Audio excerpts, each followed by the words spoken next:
Buenos días, soy la doctora Karina Tomaso y hoy vamos a hablar del desarrollo del aparato urinario correspondiente a embriología en unidad 12. Los objetivos de nuestra clase va a ser determinar los procesos implicados en el desarrollo del aparato urinario y poder relacionar este desarrollo de los órganos del aparato urinario con las diferentes malformaciones congénitas. Bien, empezamos. Vamos a repasar un poquito, ¿sí? La anatomía. Recordemos que tenemos dos riñones, ¿sí? Están irrigados, como ustedes verán acá, por las arterias renales, rama de la arteria aorta, ¿sí? Su sangre está drenada por las venas renales, ¿sí?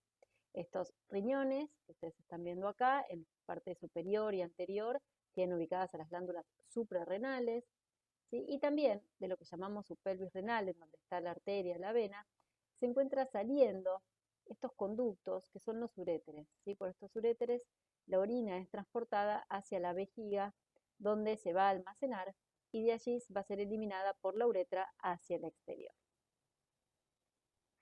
Si hacemos un corte histológico del riñón, encontramos que tiene obviamente una cápsula, ¿sí? Una corteza, que es más externa, y una médula, que es más interna. Fíjense que a nivel de la corteza vamos a encontrar con todos los glomérulos renales, ¿sí? Que se encontraban rodeados por la cápsula de Bowman formando el corpúsculo renal, ¿sí? Y todo el sistema de túbulos que continúa.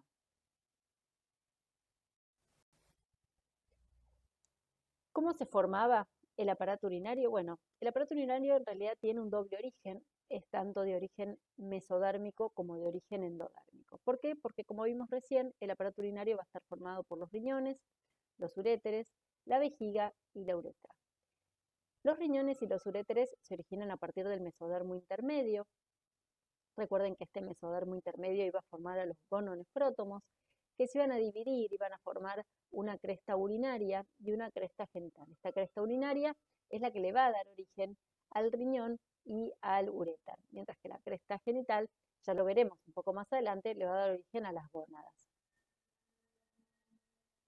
El endodermo lo que va a formar es la vejiga y la uretra, ¿sí? Que también lo vamos a estudiar en nuestra clase. Entonces, si tenemos un corte transversal a nivel del embrión, tenemos el ectodermo en celeste, el mesodermo en rojo, en el centro es la notocorda o mesodermo axial, y en amarillo el endodermo, ¿sí? Recuerden que el ectodermo se continuaba con el saco amniótico, era el piso del saco amniótico, mientras que el endodermo era el techo del saco vitelino, ¿sí? Este mesodermo se dividía. Si tenemos en la parte central la notocorda, a ambos lados de la notocorda teníamos el mesodermo paraxial, que ya lo estudiamos cuando estudiamos el desarrollo del sistema osteoarticular, el mesodermo intermedio, que es el que vamos a empezar a estudiar hoy, y el mesodermo lateral, que también lo estudiamos, ¿sí? Cuando vimos tanto el desarrollo de los miembros como cuando hablamos del aparato digestivo, ¿sí? Así que ahora nos vamos a concentrar en lo que es el mesodermo intermedio.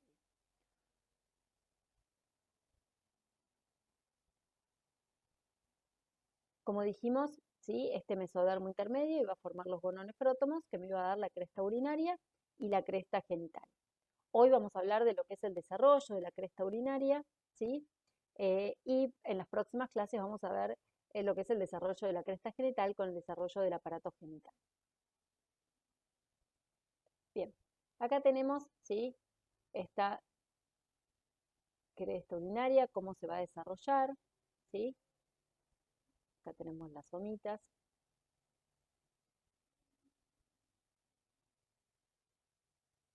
Recuerden que esto es par, ¿sí? De ambos lados. Bien, dijimos que el mesodermo intermedio iba a dar a los gononefrótomos o la cresta urogenital, que se dividía en la cresta genital y en la cresta urinaria.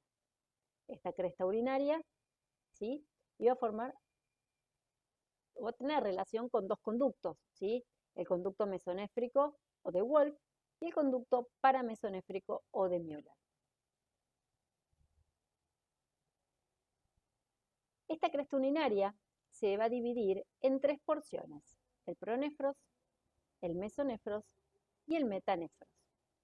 Esta aparición de estos distintos sectores, el pronefros, el mesonefros y el metanefros, se va a dar a partir de la cuarta semana, ¿sí? en adelante y va haciéndolo de cefálico a caudal. Lo primero que se forma es el pronefros, que se ubica en la región cervical.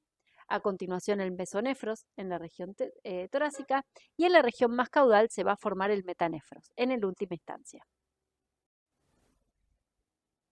Bien, acá tenemos el pronefros, que es el primero que se forma, se empieza a formar en la cuarta semana del desarrollo y a fines de la cuarta semana ya desaparece, ¿sí? Se forma, fíjense, como acúmulos celulares, que los vamos a llamar nefrotomas, son de 7 a 10 nefrotomas, ¿sí? Que a medida que van apareciendo los últimos ya comienzan a involucionar los primeros. ¿Qué función cumplen los pronefros? La función es una función de inducción, ¿sí? Lo que van a hacer es inducir al mesonefros, ¿sí? Para que forme el riñón definitivo. Fíjense, pronefros, mesonefros, ¿sí? Y acá tenemos en amarillo la cloaca. Recuerden que la cloaca era de origen endodérmica, por esto está graficada en amarillo, ¿sí? Y esto que ven acá ustedes violetas, estos conductos, ya se llaman los conductos mesonéfricos de Wolf, que lo recorren en toda su extensión. Bien, vamos con la segunda porción que es el mesonefros, ¿sí? El mesonefros comienza a formarse fines de cuarta semana, principios de quinta semana y como dijimos previamente, lo hacen por inducción de el pronefros, ¿sí? A nivel del mesonefros vamos a tener una serie de túbulos que vamos a llamar túbulos mesonéfricos y fíjense que acompañando a lo largo a todos los túbulos mesonéfricos tenemos el conducto mesonéfrico de Wolf.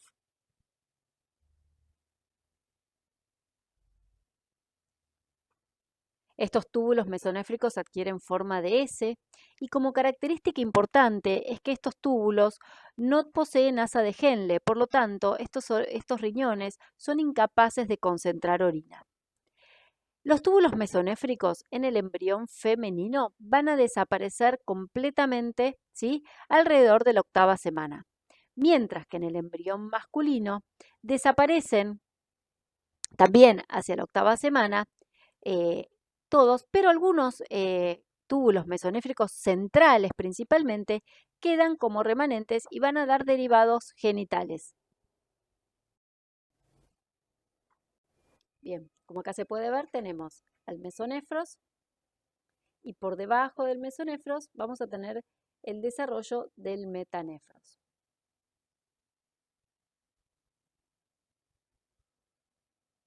¿Qué derivados nos van a dar los túbulos mesonéfricos centrales en el embrión masculino? Me van a dar los conductos eferentes, que lo vamos a volver a estudiar en la clase de aparato genital masculino. Bien, acá vamos viendo cómo el mesonefros va a ir degenerando, desapareciendo hacia finales de la octava semana, y cómo comienza a formarse el metanefros. Acá tenemos el blastema metanéfrico, ¿sí? Y si recorremos el conducto mesonéfrico de Wolf, no ingresa o no toma contacto con el blastema metanéfrico, sino que va directamente a desembocar a nivel de la cloaca. Acá tenemos el conducto mesonéfrico desembocando en la cloaca y acá tenemos el blastema metanéfrico. Desde este conducto mesonéfrico de Wolf va a salir una prolongación que se dirige hacia el blastema metanéfrico que se llama brote ureteral. Este brote ureteral, una vez que ingresa en el blastema metanéfrico, se va a dividir, ¿sí? Muchas veces, hasta 14 veces, 14 generaciones de divisiones. La porción indivisa del brote ureteral, como lo dice su palabra, su nombre, va a formar el uréter. La primera generación de divisiones va a originar la pelvis renal, la segunda, los cálices mayores, tercera y cuarta, cálices menores y el resto, los túbulos colectores. Acá tenemos, ¿sí?, cómo es que se va a formar este riñón definitivo. Bueno, estos túbulos colectores que se formaban del brote ureteral, lo que van a hacer es inducir al mesodermo del metanefros para que este mesodermo forme vesículas que se llaman vesículas metanéfricas. Estas vesículas metanéfricas lo que van a formar es a la nefrona, ¿sí? Por lo tanto, ¿sí?, si repasamos un poco histología, el túbulo urinífero, que estaba formado por la nefrona, y el conducto colector, el túbulo colector, tiene un doble origen. ¿Por qué? Porque la nefrona viene del elastema metanéfrico, de estas vesículas metanéfricas, mientras que el conducto colector viene del brote ureteral, ¿sí? De las últimas generaciones de divisiones del brote ureteral. Por lo tanto, se tienen que unir para que el riñón funcione correctamente. Fíjense que ya en la semana 12 el riñón se encuentra formando orina.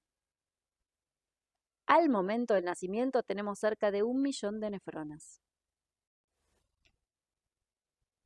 No van a ir aumentando luego del nacimiento, ¿sí? No va a haber más cantidad de nefronas luego del nacimiento, lo que sí aumenta es el tamaño, ¿sí? Pero no la cantidad.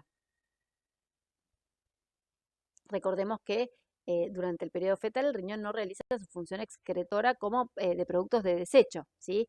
¿Por qué? Porque la función de eliminación de desechos la llevaba a cabo la placenta.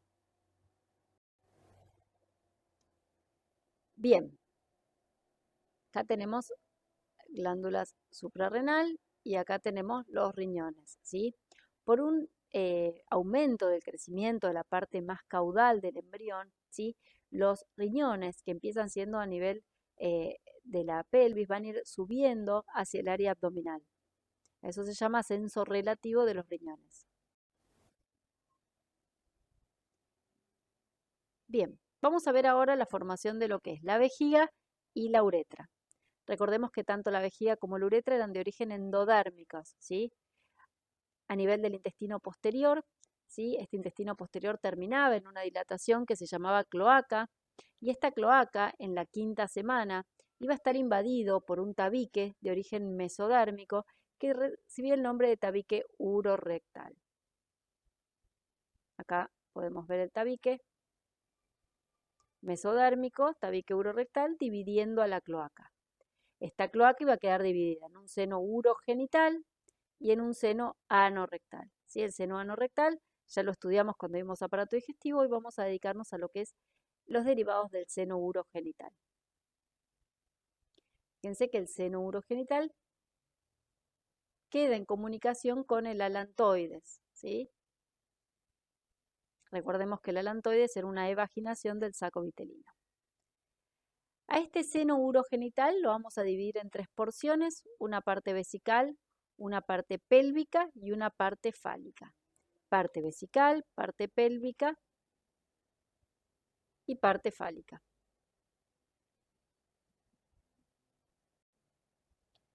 Fíjense cómo tenemos el riñón con el uréter desembocando, ¿sí? En la parte vesical de la cloaca, del seno urogenital.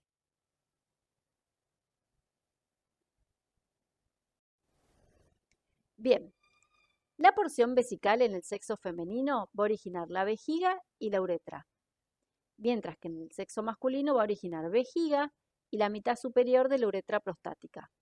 La porción pélvica en la mujer va a formar la mitad superior del vestíbulo vaginal y en el hombre el resto de la uretra prostática y toda la uretra membranosa, y la porción fálica va a originar la mitad inferior del vestíbulo vaginal en la mujer y parte de la uretra peniana en el hombre. Acá tenemos una imagen en donde se ve el seno urogenital, la porción vesical, ¿sí? Con el brote ureteral que va a dar los futuros uréteres y el conducto mesonéfrico de Wolff.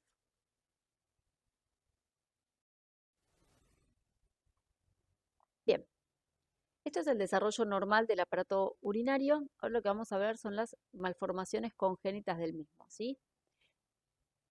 Vamos a estudiar a la agenesia renal, a la ectopía renal, al riñón doble, al riñón en herradura, a la poliquistosis renal, a la duplicación de las vías urinarias, atresia ureteral, megureter, las anomalías del uraco, ahora vamos a ver qué es el uraco, y la extrofia vesical. Si bien son muchas, sí, principalmente vamos a hacer hincapié en lo que es la agenesia renal, el riñón en herradura, la poliquistosis renal y las anomalías del uraco y la extrofia vesical.